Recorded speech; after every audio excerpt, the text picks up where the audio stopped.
Be nerve-wracking. Let me tell you about the time I choked and damn near had a career-ending injury like Jason Tatum, bro. At the time, I was about 20 years old, and I applied to this IT support specialist position that was paying $65,000. At the time, this was life-changing money. Bro, I didn't even know how to count to 65,000, bro. Anyways, I finagled my way all the way to the final interview. I was super confident up to this point, and then the interviewer asked me, what was an OU? Never heard that before.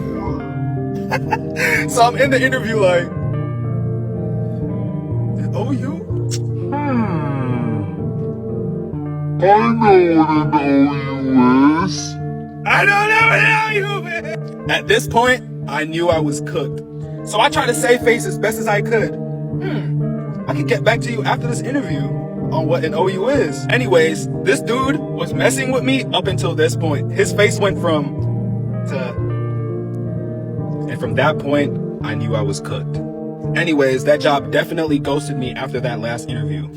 I found out I didn't get the job 3 weeks later, and I had to reach out to the recruiter, bro. For real? Are we serious? Over an OU? Bro, it's a folder in Active Directory, bro. It's not that serious. It's not that serious. But it ended up working out because I got a way better job.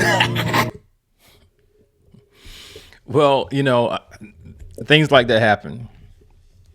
We complain oftentimes about, going through multiple layers in an interview process. And that's part of the reason why we do it, why managers and HR managers, create these long processes where they take you through multiple stages.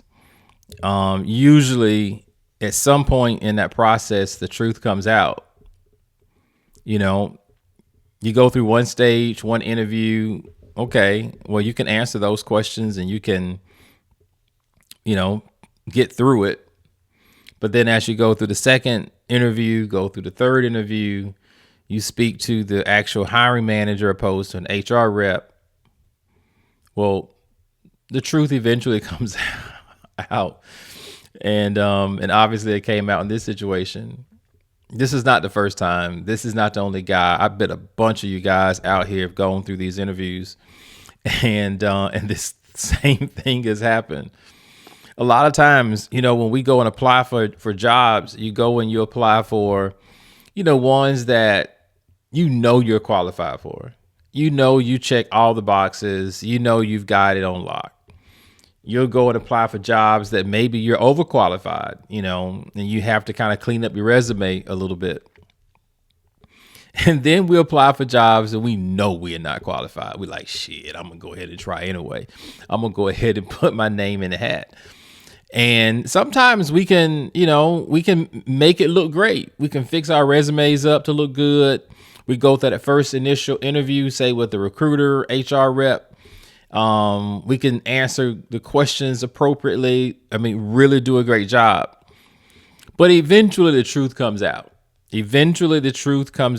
And they realize that you don't know what the hell you're doing. If that's the case, I'll say it this way. It's your job to try to salvage that resume or that interview if they ask you a question and you don't know the answer, particularly a question that you should know. So in this case, I think it was an IT job. It was, I guess OU is some type of software that he should have been familiar with. I would say if you find yourself in that situation, take a second, pause, and try to pivot. All of us have heard it. All of us have gone through or seen politicians ask a question and they don't answer the question directly. They pivot off that question. Pivot is always an option. Always try to pivot away from what you can't do or what you don't know to things that you do well, value that you bring to this job. Always be able to pivot. That is a skill that you have to practice, that you have to, go over multiple times. You got to be prepared how to pivot in a conversation. So pivot is something that you know. don't go and just, talk about what you don't know. Talk about what you know. Talk about value you bring to your job. Talk about your ability to learn. Talk about your ability to adapt and grow. Talk about the systems that you are familiar with. I mean, those are always good ways that you're able to move away from maybe a question or a system that you're not familiar with. Now, you do have some managers that'll circle back and they'll be very direct. And they'll say, hey, I specifically asked you about this system. And at that point, you just need to be honest with them. I think at some point you just need to just tell them, hey, this is probably something I should be more familiar with. And I'll follow up with you, after the interview or what have you. You can do that. Now, the chances of you getting the job, particularly if it's something that you should know and it's fairly routine for that, for that area, probably not going to get the job, but that's an option. That's definitely an option. You can send them a thank you letter on the back end, thanking them for the opportunity to talk with them. You can thank them for going through the process. You can highlight some things that you did well, and then you can readdress the question about the software or whatever that particular issue was, and you can put that in the follow-up email. I don't know that it's going to do a lot of good, but it's definitely an option. Again, ultimately, I think that you want to be honest. You want to show some adaptability. Let them know that you're a quick learner. You're willing to learn. You're able to adapt.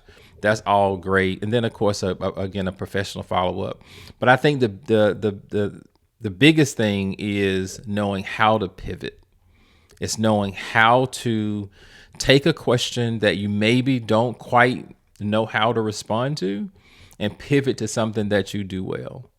Value that you bring to that organization. You have to learn how to pivot. Got to learn how to pivot. There's always going to be a question in an interview that maybe you're not familiar with, you're not comfortable answering. You'll have those scenarios. No interviewer is expecting you to be perfect. There's a certain level of stress, certain level of anxiety, and sometimes you know the answer, but you can't think of it in that moment. That's okay. It's how do you respond? How do you pivot? And I think that'll help you along the way. So great video. It happens to everybody. That's the reason why we go through 2 or 3 different interviews.